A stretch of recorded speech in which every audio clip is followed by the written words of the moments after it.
Hello, YouTubers and NFL fans everywhere.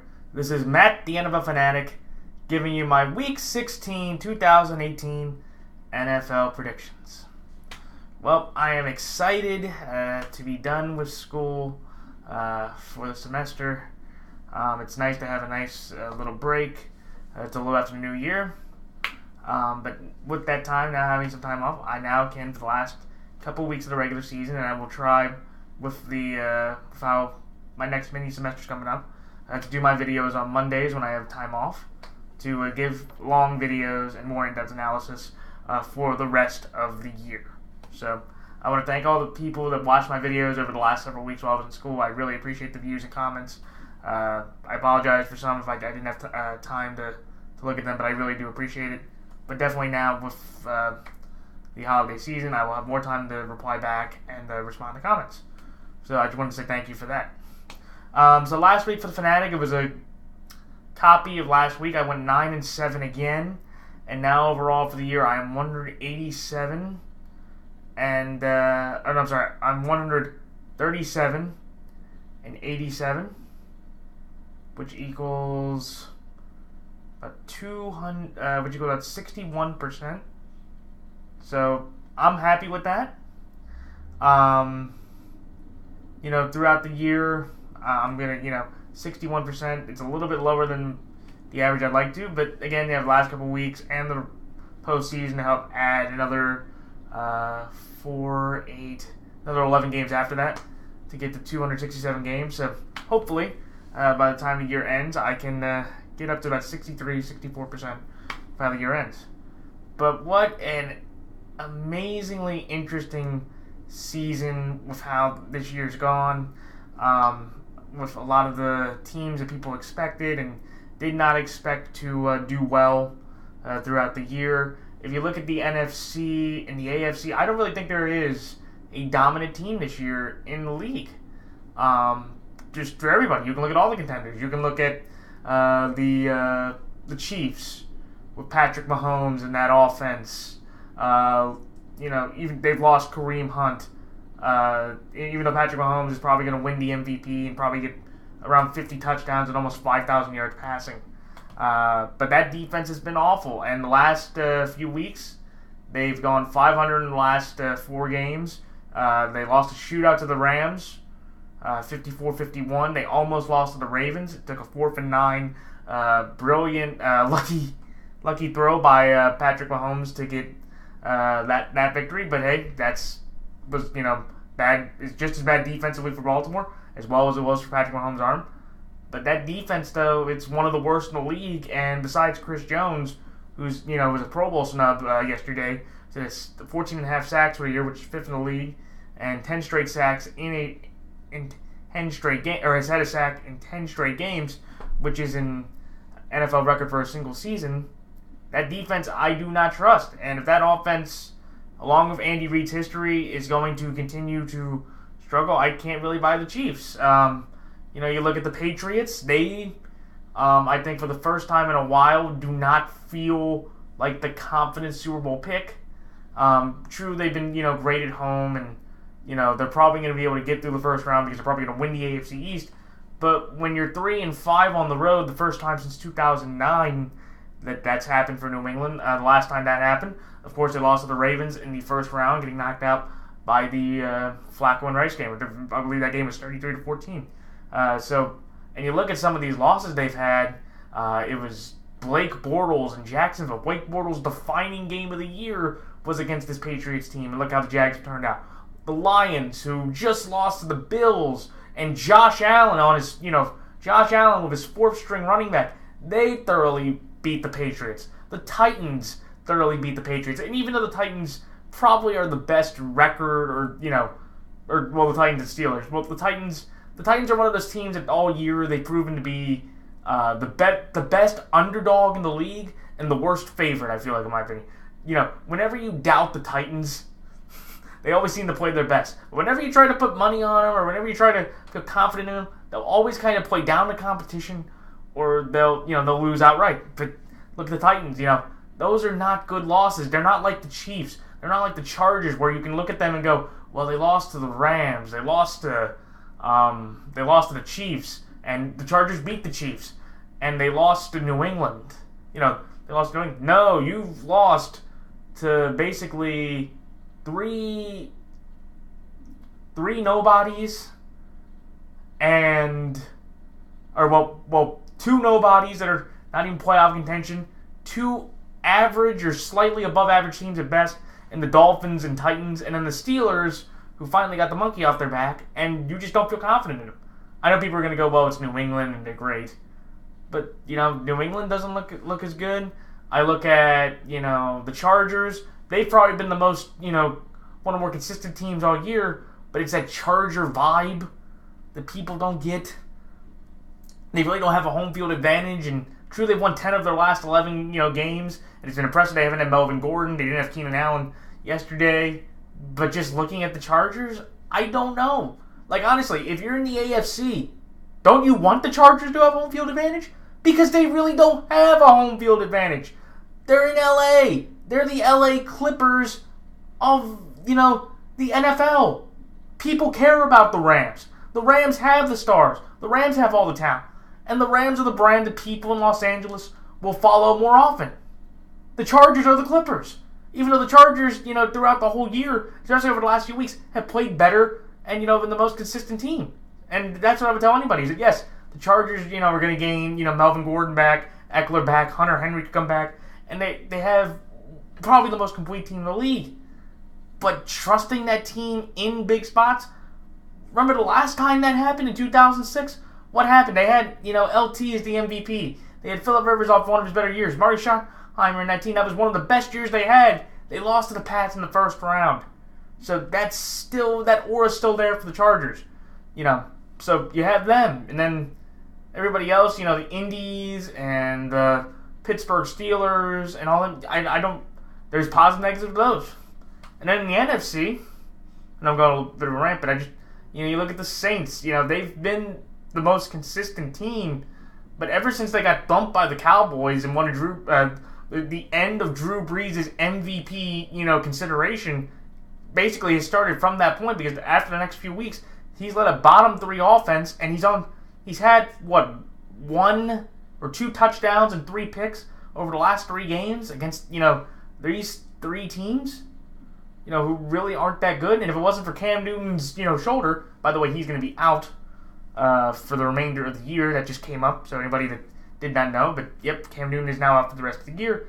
This Saints team is being driven by their defense, which is great, but the Saints haven't been as consistent as they were the first 10 or 11 weeks. You can look at, Teron Armstead going out, their big left tackle, you correlate some of that, but they kind of got punched in the mouth, and they really haven't been able to fundamentally show consistency in a way offensively that you could have a problem, that you could have confidence in. The Rams, have fallen apart over the last few weeks. Jared Goff has thrown 7 interceptions, or is it 7 turnovers the last 2 games. I think he's had 13 over the last 6. Just to put that in perspective, Russell Wilson has had 6 picks the whole year. Jared Goff, I believe, has thrown 7 over the last 2 or 3 games. So, I don't know, so the Rams have been kind of falling apart because, Gurley's got nicked up in the game against Philadelphia. But honestly, with Jared Goff and the Rams, I don't know if I could trust them just with their confidence, because their defense has performed miserably. They're around 23rd in points, and they're around a little lower than that in yards, and it's amazing because Aaron Donald has been probably the most consistent weapon they've had, and that's with the Ndamukong Suh. That's with Peters. That's with Talib. And, they look a mess. Chicago, the most consistent and probably the most talented defense in the National Football League throughout the year. They have a solid running game, and they have the coach of the year in Matt Nagy, in my opinion, of how he's been able to guide this offense with Allen Robinson, Trey Burton, Cohen and Howard are a nice duo, Anthony Miller, Josh Bellamy. These are, not phenomenal parts, but I just don't trust Trubisky as much in a big spot, especially if he has to go to the Saints, because I think that the Saints offense at home could put up points, but I don't know if Trubisky, I think if the Saints put up 28, I don't think the Bears could match that with Trubisky. I think the Saints could put up 28 points on that Bears defense with that kind of offense at home, but I do not think that Trubisky and the Bears could match that back in that building. But I think the Bears, they're probably the dark horse team, and they're kind of like what the Saints and Eagles were last year. The Eagles were the dominant team, and the one team that nobody got a chance to face was the Saints. And you kind of saw that this year. I know there was a lot of injuries and a lot of differences, but it kind of felt like the Saints wanted to take that out on the Eagles because they knew they got robbed last year from the Vikings game of that opportunity. So you have all of that. And then you have the Cowboys, the Seahawks, and the Vikings. I think people, with those few teams, the Cowboys, they have a defense that I trust, and they can definitely run the ball with Zeke. But that offensive line's been banged up, and Dak's too up and down. The Seahawks, they've been a nice surprise. But honestly, with Russell Wilson, who's had a very good year, and especially this team's kind of overachieved than a lot of people thought. But at the same time, he just blew a game against the Niners, which they committed, 14 penalties. They looked unbuttoned up, and Nick Mullins now, through his career, has the second most passing yards against the Seahawks in a single season in NFL history for a Niner or for a division quarterback. It is not a fake stat. I looked that up, and that was amazing. But kudos to them. So nobody really trusts Seattle, and Kirk Cousins, the $84 million failure. Show him what he's been able to do. But so that's my thoughts on the whole playoff picture, real quick. But now I'm going to go into my picks and the games. So let's start out. So this Saturday, when the 7-7 Washington Redskins go to the 8-6 Tennessee Titans, I'm going to take the Tennessee Titans here to beat the Washington Redskins. Then on Saturday night, when the 8-6 Baltimore Ravens go to the 11-3 Los Angeles Chargers, I'm going to take the Los Angeles Chargers here to beat the Baltimore Ravens. Let me say it again. I'm going to take the Los Angeles Chargers to beat the Baltimore Ravens on Saturday night to get the 12-3. And then on Sunday, when the 6-8 Cincinnati Bengals go to the 6-7-1 Cleveland Browns, I am going to take the Cleveland Browns here to beat the Cincinnati Bengals. Then the next game, when the 5-9 Tampa Bay Buccaneers go to the 8-6 Dallas Cowboys, I'm going to take the Dallas Cowboys to beat the Tampa Bay Buccaneers. Then the next game, when the 7-6-1 Minnesota Vikings go to the 5-9 Detroit Lions, I'm going to take the Minnesota Vikings here to beat the Detroit Lions. Then the next game, when the 5-9 Buffalo Bills go to the 9-5 New England Patriots, I'm going to take the New England Patriots to beat the Buffalo Bills. Then the next game, when the 5-8-1 Green Bay Packers go to the 4-10 New York Jets, I'm going to take the Green Bay Packers here to beat the New York Jets. Then the next game, when the 10-4 Houston Texans go to the 7-7 Philadelphia Eagles, I'm going to take the Houston Texans to beat the Philadelphia Eagles. Then the next game, when the 5-9 Atlanta Falcons go to the 6-8 Carolina Panthers, I'm going to take the Atlanta Falcons to beat the Carolina Panthers. Then the next game, when the 5-9 New York Giants go to the 8-6 Indianapolis Colts, I'm going to take the Indianapolis Colts to beat the New York Giants. Then the next game, when the 4-10 Jacksonville Jaguars go to the 7-7 Miami Dolphins, I'm going to take the Miami Dolphins to beat the Jacksonville Jaguars. Then the next game, when the 11-3 LA Rams go to the 4-10 Arizona Cardinals, I'm going to take the LA Rams to beat the Arizona Cardinals. Then the next game, when the 10-4 Chicago Bears go to the 4-10 San Francisco 49ers, I'm going to take the Chicago Bears to beat the San Francisco 49ers. Then the next game, when the 8-5-1 Pittsburgh Steelers go to the 12-2 New Orleans Saints, I'm going to take the New Orleans Saints to beat the Pittsburgh Steelers. And then on Sunday Night Football, when the 11-3 Kansas City Chiefs go to the 8-6 Seattle Seahawks, I'm going to take the 11-3 Kansas City Chiefs to beat the Seattle Seahawks. Then on Monday Night Football, the last game in the Oakland Alameda Coliseum. What a sad, disappointing, and probably Cleveland 95 flashback scene it'll be when the 6-8 Denver Broncos go to the 3-11 Oakland Raiders. I am going to take the Denver Broncos to beat the Oakland Raiders. Alright, so time for my thoughts in each game. The Titans over Washington. This is one of those games that was fairly, easy for me.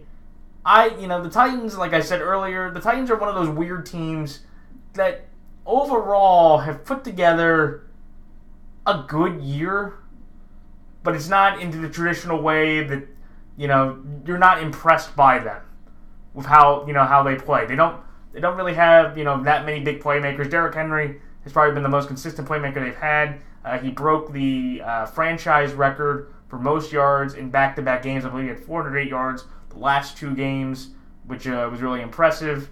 Also, I want to congratulate the Titans on shutting out the Giants. The Giants' first shutout since Week 16 last year when they got shut out by the Arizona Cardinals, 23-0. But I look at this Titans team and, it's really interesting offensively how they've been able to, move the ball, especially with, Delaney Walker and Jonnu Smith both going out and Rashard Matthews leaving this year. And it's really been Corey Davis as the primary offensive production, with Dion Lewis being sprinkled in there, hit and miss throughout the year. Though he has caught, at some point, I think I said he's been targeted 65 times. He's caught 60 of those passes. They may not have moved far, but that's a pretty impressive stat that way.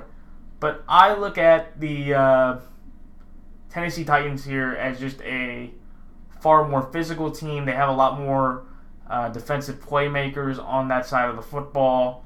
You have Kevin Byard, who I thought got snubbed out of the Pro Bowl. Logan Ryan broke his foot. That's a big injury that people are going to have to look for. But I look at the Titans as a more physical football team. They can. The Washington Redskins right now really don't have that much offensively. They won with their 4th-string quarterback Josh Johnson, who is still signed up with the new Alliance, the American Alliance Football League. So good for him for getting his first victory. But for the fact that they were playing Cody Kessler and the Jags. The Titans are a far better team than that. They have a more effective quarterback. And I just trust the Titans, offensively enough to kind of grind out another tough victory. They've been far more consistent at home than they've been on the road. They had their big win over New England at home. They beat Houston. They beat Houston at home. And they just had a real good fundamental year, and just with that offense, with Washington going against a number 2 ranked overall defense, I just don't see really any chance the Titans, I think, will just need to score about 14 to 20 points, and I think that defense going up against that banged up Washington offensive line, Washington receiving core, and aging AP, who ever since Alex Smith left really hasn't been able to be that effective besides one 90-yard run against the Philadelphia Eagles back on Monday Night Football. And I just feel like, again, the Titans are going to get a nice, another grind-out, solid win with the way they're playing. I think for Titans fans, it's going to be exciting. Shout out to Keith Bailey, though, to get to this 9-6 point. But unfortunately, maybe this is a spoiler for next week, I do see the Titans, again, probably missing out due to the opponent they play in the Colts, who Andrew Luck hasn't lost to in his career. And we'll see. But I do think they will handle their business at home against the Washington team that's, really a shell of itself. It's unfortunate that Jay Gruden has to put that kind of product out there with the backup tight ends, the backup offensive linemen. They might cut their safety, Monte Nicholson, who got arrested for assault yesterday. And he really doesn't have that much of a team left. And I think, again, the Titans, number 2 ranked defense, pretty consistent at home. And I'll trust that to beat a Washington team, which is a shell of itself. So that's why the Tennessee Titans to beat the Washington Redskins. The Los Angeles Chargers over the Baltimore Ravens. This was fairly easy. The Ravens, as a Ravens fan, it's been exciting to see all this Lamar Jackson mania happened, throughout the last 5 games. We've averaged over about 230, 240 rushing yards per game, and it's been exciting and ecstatic. And we've completely changed identity. We lead the league in time of possession over the last 5 or 6 weeks. Gus Edwards has been a great addition or great discovery, along with Lamar, in running the football. And I'm happy that we are in this position. Fortunately, though, for a lot of people, I don't think they realize this. We were fortunate enough over the last 5 weeks to play the 5 worst ranked defenses in 5 consecutive weeks. It wasn't the exact order of, we played 27, 28, 29, 30, 31, 32. But we've played the 5 worst defenses in the National Football League over the last 5 weeks. And besides Kansas City, none of those teams are legitimate contenders. So I'm happy, look, we had to play what we had in our schedule. But this is going to be the first time in about 5 weeks that we are going to have to play a legitimate team that has Super Bowl aspirations. And I think, like I said earlier, this is the most complete team in the NFL, the Chargers, who are going to get Melvin Gordon back, who are going to possibly get Austin Eckler. That may not matter, and Eckler, with how Justin Jackson's played over the last couple weeks, Eckler may be a tradable asset or a cuttable asset, depending on what you think. And then they're going to get Keenan Allen. He might be a little more risky, but how Mike Williams played, having his breakout game with 3 touchdowns and the game-winning 2-point conversion, I don't think that's going to matter as much. And honestly, I just don't see this team being able to run the football on the Chargers. The Chargers' run defense, just for a matter of fact, is 9th in total, is the 9th best run defense, and it has the 8th most, on attempts. They're also the 9th ranked in points defense. We're number 1, and we've been pretty consistent all year in most categories in terms of yards per game, points per game, rush yards, pass yards. The one thing, though, that I am concerned about, we are one of the worst defenses in causing turnovers. I think we're 30th or 31st in causing turnovers. And with Phillip Rivers, who's had one of his better years, an MVP-type season, if it wasn't for Patrick Mahomes in his own division kind of pulling away statistically, I would think Phillip Rivers might be the front runner for the MVP, or at least second, and he still may end up second this year with his 69.4% completion percentage, about 4,000 yards, 31 TDs, and 8 interceptions. I wish Lamar threw the ball more. I know that's not his strength. Right now he's more of a runner, and that's effective. But I do not see the Baltimore Ravens being that competitive against this Charger team. I think they are, they really don't have any holes, and I think they have the athletes on the field to shut down our running game enough that we're not going to get the 200, plus yards rushing we got over the last 5 weeks. We may get 100 to 120, but with the limited, amount of, or the limited amount of time Lamar's been able to show that he can throw, or the lack of an ability or growing ability to throw the football, I do not see us, being able to play well against that Charger defense if they take down the run, if they limit the run, which I'm expecting them to do.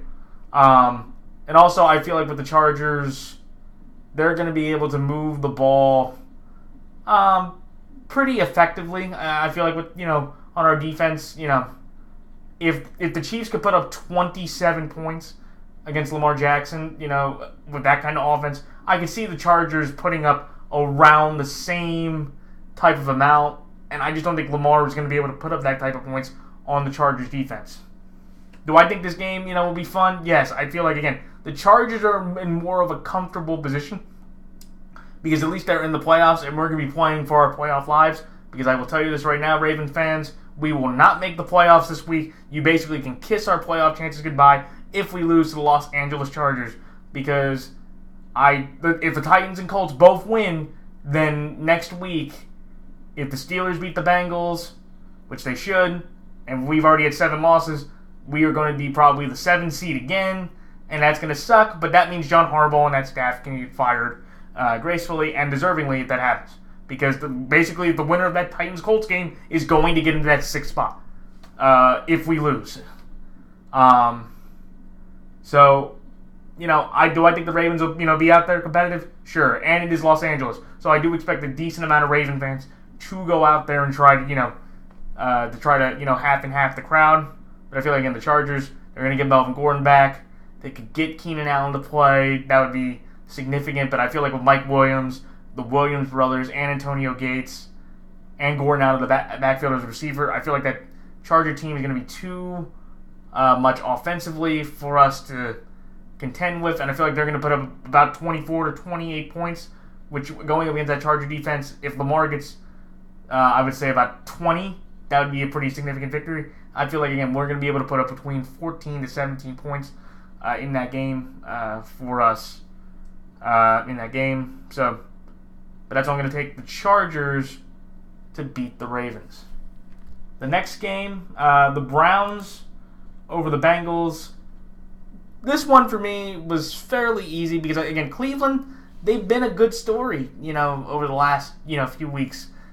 Since they fired Hugh Jackson, since they fired Todd Haley, the Browns have been one of the more consistent and better football teams in the league. They've, won 4 of their last, 5 games. They've been pretty consistent. Baker Mayfield, under offensive coordinator Freddie Kitchens, has had a resurgence or a level of play that people that believed in Baker Mayfield as the number 1 pick have been able to show. He's been one of the top 2 or 3 accurate passes in terms of percentage. He leads all rookies with 21 passing touchdowns, which I think is really impressive. And they've been able to play fundamentally consistent football through the last several weeks, and I'm impressed with that. Besides one hiccup against Houston in the Greg Williams regime, they've at least been competitive or respectable in this run they've had. I feel like, again, the Browns, you have Nick Chubb playing well. He's been a real nice addition for that team. But the defense, though, with guys like Kirksley, Peppers, Garrett, Myles Garrett's had a fantastic year. You could argue he was a Pro Bowl type snub with how he was playing. You have Christian Kirksey. You have, and this is one more thing that's been impressive. This has been out with Denzel Ward over the last few weeks. You've had Jamie Collins play a decent role for the Browns, and this Browns team is on a good roll, and they have a chance or a decent chance to have their first winning record since 2007 with the 10-6 season. But I'm taking the Browns here because I just look at the Bengals and they've fallen apart. They're kind of like the AFC version of Washington, in my opinion. They had a decent chance when all their starters were there, when they were all playing well, but with A.J. Green going down with a toe injury, Andy Dalton going out with a thumb injury, they're on backup Jeff Driscoll. Tyler Boyd now has an MCL sprain, and he's likely to be out. And this Bengals team is just a shell of itself due to injuries. It really wasn't playing that well, even when Dalton and AJ were there. But at least, they were trying to be competitive. And the Browns are going to be trying to do something that they haven't done. Let me see here. Let's see. The Cleveland Browns. I can't remember. Maybe since 04-03 when they swept Cincinnati Bengals in a year. Let me see here. Look this up. Let's see. Not 07, so definitely not through all those other years. So let's see. 2002? Yeah, maybe 2002. Maybe the last time when they swept up the Bengals. Yeah, that was the last time. 2002 was the last time the Cleveland Browns were able to sweep the Cincinnati Bengals in the season. So, that's a pretty impressive accomplishment for Cleveland. I know for a lot of Cleveland fans, especially with Hugh Jackson being in Cincinnati, that'd be hilarious to see that sweep happen at this point. But I like the Browns here. They've been the more consistent team. They beat Denver first time in 11 tries that they beat Denver, which was their longest, active losing streak to them. So kudos to them. And I think, again, Cleveland's been more consistent. Cleveland has more talent, and Cleveland's been more fundamentally sound and consistent compared to the Bengals, who, even though they played okay, in the last couple games, actually I'm more than okay because they almost beat the Chargers on the road. They almost beat the Chargers on the road with Jeff Driscoll as their quarterback. I just feel like in Cleveland's at home. They've been playing better at home since Greg Williams taken over than on the road. And I'll trust this Cleveland team to pull out another win and get their first sweep against the Bengals since 2002. So that's why I like Cleveland to beat Cincinnati. Next game, the Cowboys over the Buccaneers. This is one of those games where the Buccaneers, they've, just had such a tumultuous year. Peyton Barber and Ronald Jones. Ronald Jones was their second-round pick, and he basically disappeared.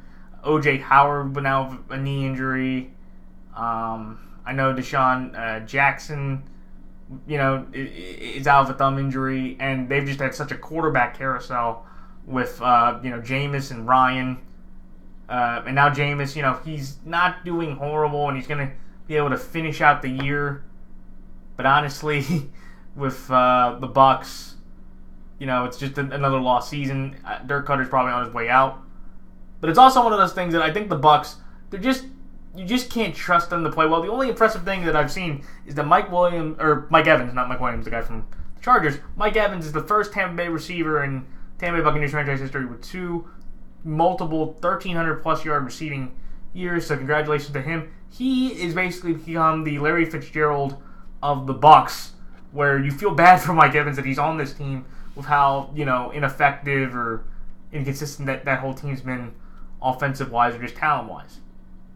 And I also feel bad for the Bucs because they're playing the Cowboys after the Cowboys' first shutout since Week 11, 2003, when Quincy Carter was the quarterback against the Indianapolis Colts. I was stunned by that game, not so much for the fact that the Colts won, because I thought it was a competitive game. It was just to the fact that they shut them out. I did not expect the Cowboys to lay that big of an egg against, the Indianapolis Colts, who, have been one of the more impressive, consistent teams throughout, the last several weeks. They've won 7 of their last 8 games, or 8 of the last 9. No, I'm sorry, 7 of their last 8 games. Andrew Luck has been, phenomenal. Definitely, probably he would get second place in my comeback player of the year vote. The only guy I would put above him right now is J.J. Watt, who on his own with 14.5 sacks, and I think they'll win the division, and that's tiebreaker there. But I feel like for the Bucs, they're playing the Cowboys in an unenviable spot because Dallas now is going to be motivated to show people that, that's not the Cowboy team that's normal. A lot of people may feel that way, because, that's kind of what the Cowboys do. But just before, the Cowboys went on a 5-game win streak and were one of the more impressive teams in the league, including a dominant beatdown over the New Orleans Saints. Again, the process is simple for the Cowboys. If they hand the ball to Zeke over 20 times, they're 6-0. If they don't do that, they're 2-6. Zeke's had about 100-plus scrimmage yards in the last 7 or 8 games. The Bucs defense just got blown up by the Ravens offense, and I feel like, again, Zeke should be able to run the ball decently against this Tampa Bay defense with how bad they are overall in defense. I do feel like the Cowboys, they do have some concerns with Zach Martin on the offensive line. Xavier Su'a-Filo left the game with a swollen eye after he got poked in the eye, which is significant. But I am taking the Cowboys here to beat the Buccaneers. This is a bounce-back game for them. They've been a much better team consistently at home, and that defense it's not the Ravens defense, but it's darn close, right near up there. I feel like, again, the Cowboys are going to be motivated. They know the pressures. They know the, funny hijinks or the history of the Cowboys collapse, and they don't want to have that pressure of going into Giant Stadium, a division rival, on the last week of the year with the division on the line, possibly realizing that they could choke that away and just end it against Tampa at home. It'll be an interesting game because, again, who knows how Dallas is going to play, and Tampa has enough talent with Evans, with Winston, with McCoy, with Hargraves, and that team to make it interesting. But I'm going to take Dallas here at home. Bounce back game. I'm going to trust that Dallas defense to clamp the Bucs offense and win them the NFC East title for the second time in 3 years. So that's why I like Dallas to beat Tampa. Next game, Minnesota over the Lions.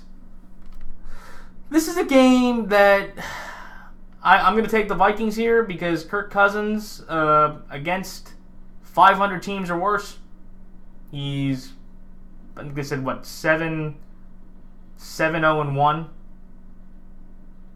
Yeah, 7-0-1. And against against above 500 teams, he's 0-5 this year. So, and I look at the Vikings. They, handled their business against the Dolphins. They sacked Tannehill 9 times, which is fairly impressive. They sacked Stafford, just in Minnesota last time, 10 times. I feel like, again, Minnesota, they committed to the run game. Dalvin Cook had his best game of the year. I'm surprised, I guess with Flip, they were more pass happy. Now with Stefanski, Kevin Stefanski, that's how you say it. They controlled more of a ground-based approach, which was impressive to me. They got Stephon Diggs and Aldrick Robinson the ball. And I just feel like, again, the Vikings, against this type of Lions team, the Lions are coming off a pretty, maybe kind of expected or unexpected loss against Buffalo, where, Stafford, in that team, there was one big blunder late in the game, which basically cost the Lions the game. But you're telling me, that you can't beat Josh Allen, you can't beat, their fourth running back, who was their last running back on the roster. You can't beat a roster that, basically has Robert Foster as their main deep threat. I know the Bills' defense has been solid, and you can say, well, they didn't get a turnover, and the Bills are 4-0 in games which they haven't had a turnover. But still, for the $135 million man, Matt Stafford, real smart investment there, Detroit. Good luck over the next several years. And honestly, if I'm the Lions after this year, I may consider moving on from Matt Stafford because he is a perennial loser and will continue to be a perennial loser for the Lions for the next few years to come. It sucks, but you just can't accept that, with how much he's getting paid and how little production in terms of results you can have. Because honestly, for Stafford, I don't think anybody cares how many yards he throws, how many yards he throws, how many touchdowns he throws. People just want him to see if he can win football games. And obviously, over the last, over this year and over his entire career, he hasn't been able to prove that. He's lost to Sam Darnold, Josh Allen, and Chase Daniel this year. And in basically a lot of those cases, besides, he wasn't competitive in any of those chances. So, I'm going to take the Vikings here, fairly, easy game. I feel like, again, they'll be able to run the ball. If Kerryon Johnson's out, that's huge as well. But I'm taking the Vikings here. They've gained some confidence playing a Lions team that's really not playing for anything. I feel like, again, the Vikings, with Kirk Cousins, 1 o'clock window, he'll handle his business and play like he always does. Fundamentally, consistently decent in another non-impressive victory for the Vikings. Though it will be interesting if the Vikings do win this game, what the Bears will decide to do. If they are locked in the 3 seed, I will wonder what they will do. Will they rest their guys or will they play them to try to see if the Rams fall up against the Niners? I do not expect it to happen, but we will see. So that's why I like Minnesota to beat Detroit. And then the next game, the Patriots over the Bills. This is one of those things again where, Brady and the Pats. This is one of those things again. They're at home. They're playing the AFC East. Brady's kind of dominated Brady's dominated the Pats for a while. I actually can't remember. I'll have to look. Let me look this. I can't remember the last time the Pats had a meaningful loss against the Bills. I remember they lost a couple years ago when they beat them 16-0 in the last game of the Brady suspension. But besides that, I can't remember to tell you the last time. And even you could say 2015. It was 2014 or 2015 when Kyle Orton beat him. But that was meaningless too. I can't remember the last time in a meaningful game in the Brady era that they lost at home to them. Let's see. I'll look it up here. Let's see, Buffalo at home.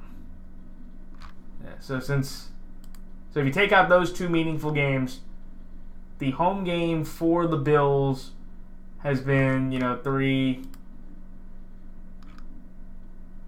Let's see. I need here. Let's see, Buffalo. 4.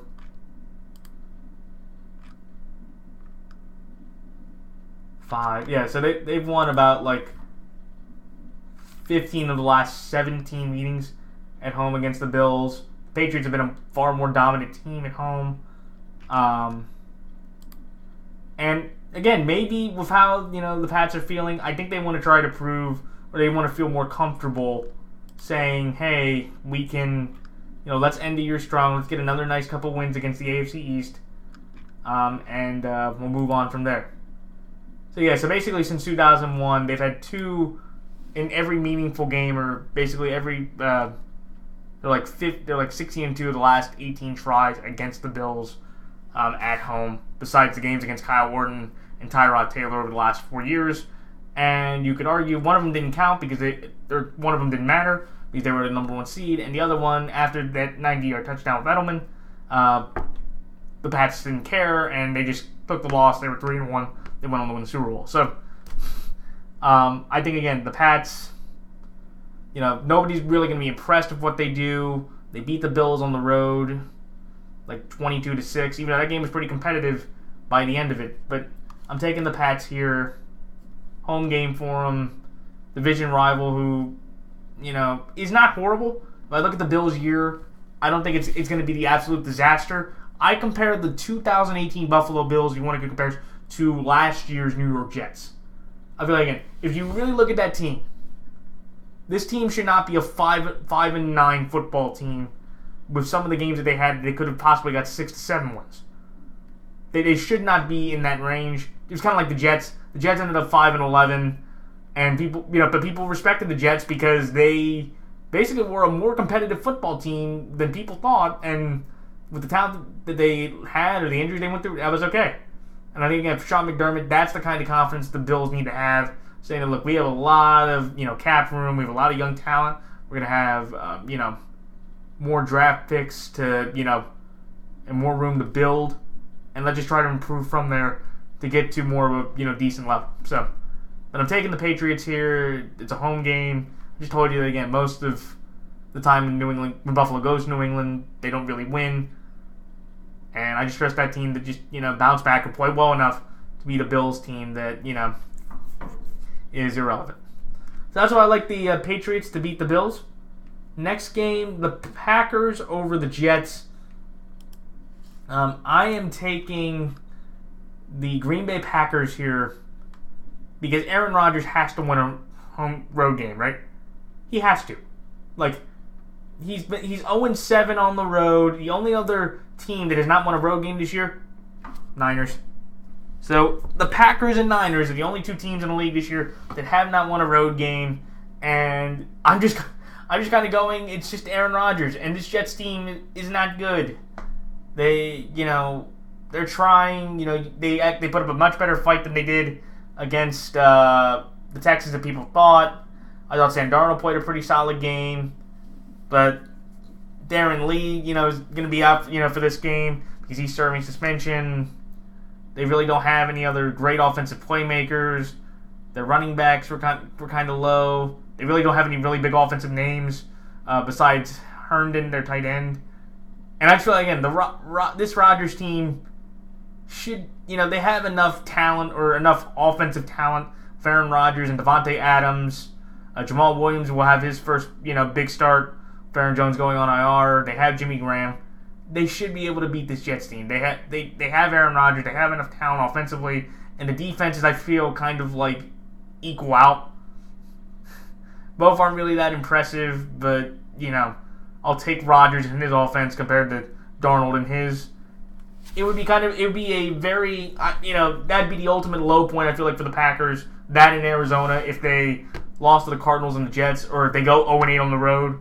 Which I'll have to look up, and I'll tell people next time when the last time that did happen for the Packers. But again, this is just one of those games where I'm trusting Aaron Rodgers here with his talent to beat this Jets team. This Jets team is not, talent-wise, the Packers have more offensive talent. I think the Packers and Jets defensively, the Jets have more expensive talent. The Jets have more, talent around them defensively. But I feel like, again, the Packers, they'll be able to put up enough points, and the Jets are just going to, kind of fizzle out and go to 4-11. So that's why I like the Packers here to beat the Jets. The Texans over the Eagles. This is one of those games where I am taking the Houston Texans here because I do not believe that the Nick Foles magic is going to run its course again.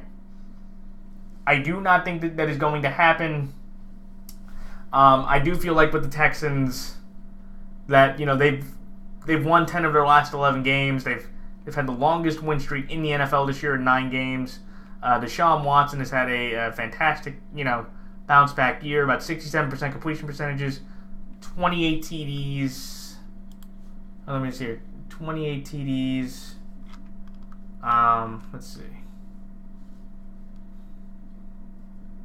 Let me find the stats here. Let's see. Yeah, one second. Sorry, guys. I'm just trying to. There we go. Find the stat page. To help kind of prove my point. Let's see. Yeah. There we go. Yeah. Texans. Sean Watson. About 68% completion percentage, 24 TDs, 9 interceptions. Real consistent year. Lamar Miller, 917 yards rushing. I believe they're going to move on from him after this year. I feel like you can get a running back at their spot in the draft that can help improve. DeAndre Hopkins, monster game last week, 10 TDs, 10 receptions, 170 yards, 2 TDs, and they needed all those yards in that game against the Jets. And I feel like, again, the Texans should be able to exploit the Eagles secondary. And unlike the Rams defense, I do not expect the Houston defense to get shredded, especially on the ground or through the air, as bad as the Rams defense was. Houston's defense is 5th overall in points allowed. The Eagles, for the first time in a while, actually was able to kind of have a decent, respectable running game. I don't think that's going to happen this time because they're playing the 4th-ranked rushing defense and the 3rd fewest in terms of touchdowns. They do give up a decent amount of passing yards with, 26. They're 26 in passing yards. But I feel like, again, the Texans, they have a more fundamental defense. The Texans have been more consistent at home, or throughout the whole year. And I'm going to trust that consistency and, team against this Philadelphia run. If Nick Foles wins this game, I will tell you, I believe if Nick Foles and the Eagles can win this game, they will make the playoffs.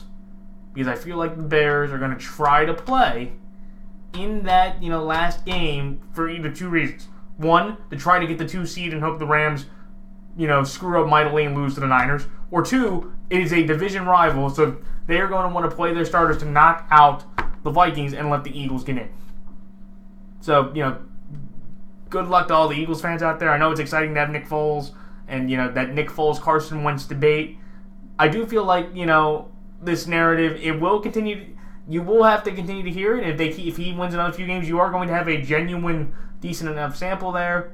But I feel like, again, this Nick Foles run will end against the Texans, where the Eagles can just kind of relax and play the Washington game, get a nice, decent win to get to 500 and go back and get healthy, get Carson healthy, and get prepared for 2019. So that's why I like the Texans to beat the Eagles. Atlanta over Carolina. I like Atlanta here because Cam's not playing.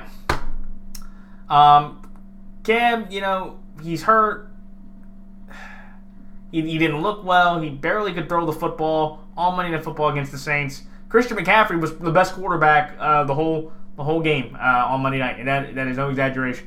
I think Christian McCaffrey, he was a Pro Bowl snub. I actually think he's kind of been carrying Cam Newton over the last several weeks. He's been the most consistent offensive weapon they've had, and that's really big because Devin Funchess really hasn't done that much.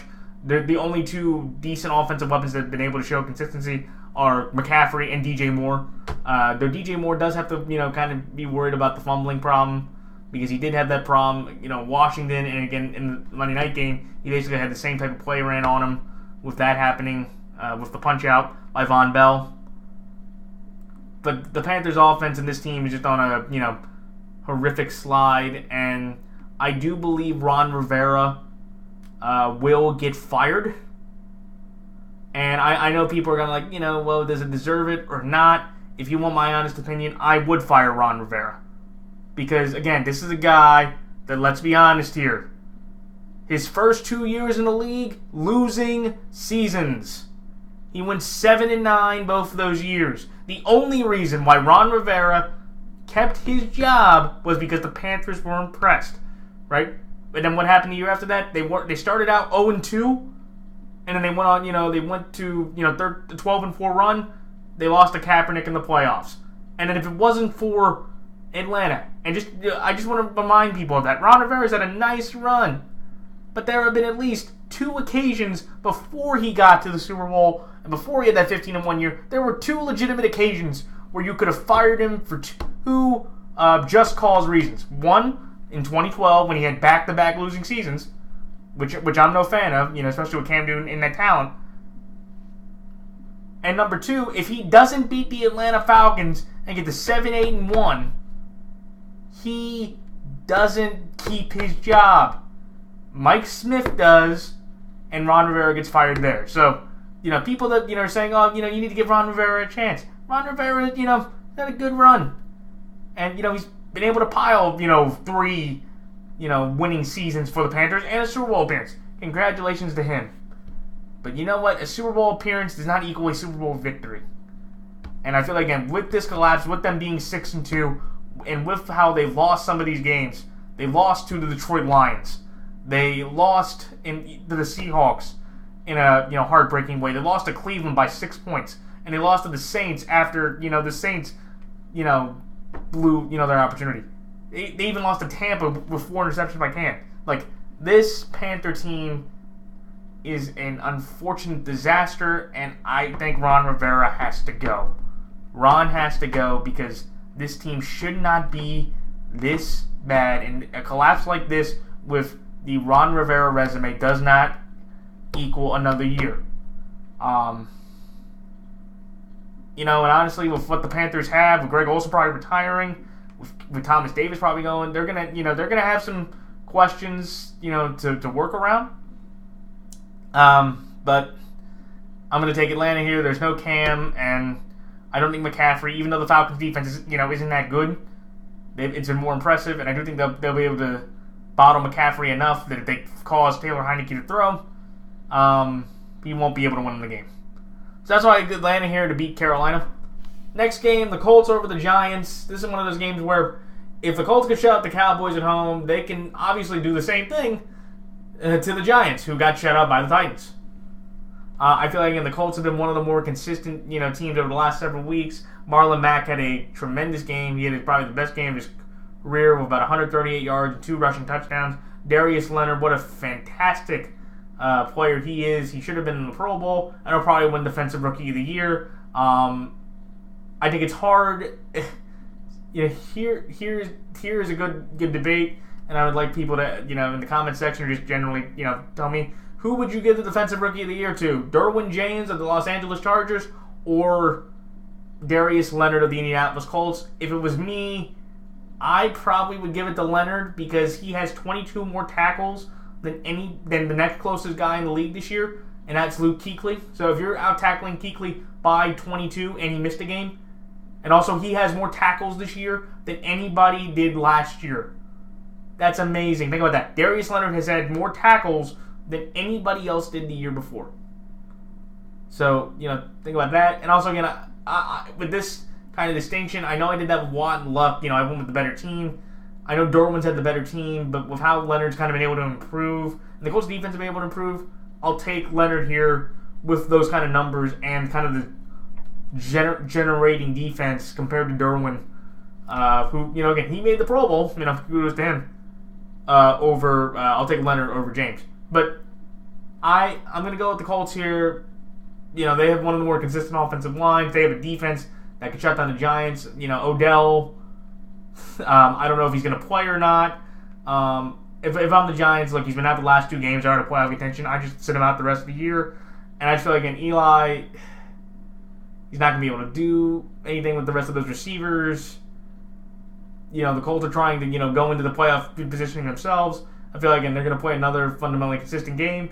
And just like with the game against the Cowboys, Frank Reich knows how to play the Giants as well, being the Eagles' offensive coordinator over the last couple of years. And he's seen me line that offense pretty much fundamentally together. So that's why I like the Colts to beat the Giants. The Dolphins over the Jaguars. Miami is 1-6 on the road, and they are 6-1. They're 6-1 at home. This Miami team has been, a very good team at home. They're 12-5 in their last 17 starts under Tannehill, and the Jags, who have lost 9 of the last 10 games, are just kind of going through the motions at this point. I feel like for Jacksonville, there's going to be a lot of changes coming. They already cut Barry Church. And I feel like, again, the Dolphins, they'll be able to win this type of game at home against the Jacksonville team that's really not that effective. They beat Jacksonville the last time they played them a couple years ago in Jacksonville, which was... it was the other way around, I'm sorry. But Jacksonville beat them. But I feel like, again, Miami, they're playing, a more effective brand of football. I feel bad for Frank Gore. He's out for the rest of the year with an ankle sprain. But again, the Dolphins, they'll be able to run the ball decently. Their defense will be able to get to Cody Kessler. And the Jags have scored one offensive touchdown in their last 3 games. So, again, this Jaguars offense is really not doing anything. And this Dolphins defense has enough talent on it to kind of do the same thing with the Jags offense, for how limited it's been. So that's why I like the Dolphins to beat the Jags. The Rams over the Cardinals. I feel like, again, the Rams, if they struggle against the Cardinals, they have serious problems on their hands. The Cardinals are the worst team in the National Football League. They have the number 1 overall pick right now. They don't look competitive at all. They've been thoroughly beaten by Atlanta. They've been thoroughly beaten by the Chargers. They've been thoroughly beaten by the Rams earlier this year. They beat them 34-0. And I just, I feel like, again, the Rams, they signed C.J. Anderson. They have Todd Gurley. Like, this Rams team just, out on the field just in general, should just be able to beat the Cardinals pretty effectively. But we'll see. So that's why I like the Rams to beat the Cardinals. The Bears over the 49ers. This is one where it's tough because, again, the Niners, Kyle Shanahan is 6-1, or 6-1 or 7-1 in the month of December with this Niners team. Like, for the last 2 years, kind of the same story. The Niners are just a bad team for most of the year. They're competitive in a majority of their games. But once they get to December and, once they, gain some confidence by the end of the year, they win a few of these games that, they shouldn't have won. They shouldn't have beat Denver. They shouldn't have beat Seattle. And honestly, with Chicago, they've already proven on the road they lost to Miami. They've already proven on the road they lost to the Giants. I know it was a back quarterback with Daniel. But with how Nick Mullins is playing, of how the Bears' high is, they could go into San Francisco and kind of lull themselves into a trap here. But I like the Bears here. I feel like, again, Trubisky and them, they're going to play well enough and effectively enough to win this game. I do think it'll be more competitive than people think, because I do think the Niners are trying to, kind of have another late season push to say, look, we're going to get Jimmy back. We now found a quality backup. We have George Kittle, one of the more underrated tight ends in the league. Kudos to him for making his first Pro Bowl, by the way. But again, the Bears, running game, defense, and with Trubisky back there with the confidence of trying to get that number 2 seed, I think they'll be able to play effectively enough and get a big one. So that's why the Bears beat the Niners. Saints over Steelers. The Saints will win because they have more firepower. Offensively, they're going to be at home. And I just don't think, again, the Steelers' emotional high, I don't think they're going to be able to carry that into this Saints game and be able to, outbeat the Saints there. So that's why I like the Saints to beat the Steelers. The Chiefs over the Seahawks. This is one of those things where the Chiefs will beat the Seahawks off of the offense of Patrick Mahomes and the Chiefs. I do think they'll be able to put up around 28, 30 points, and I do not think the Seahawks can match that. Or I do not think the Seahawks have enough talent to do that, especially with the offensive line banged up, with Chris Jones, with Dee Ford on that defense. I do think the Chiefs will be able to do well and cause enough pressure to get them the victory enough defensively there. And the Broncos over the Raiders. I just think, again, Denver, if they'll have one last big hurrah against the Raiders, The Raiders may win this game because it may be their last swan song. I'm going to take the Broncos here. That Raider game against Jeff Driscoll was too bad for me not to, go against Denver one final time. So those are my picks and thoughts for this week. Like, comment, rate, subscribe, and that's it. So until next time, this is Matthew of Fanatic signing off. Till then, so long.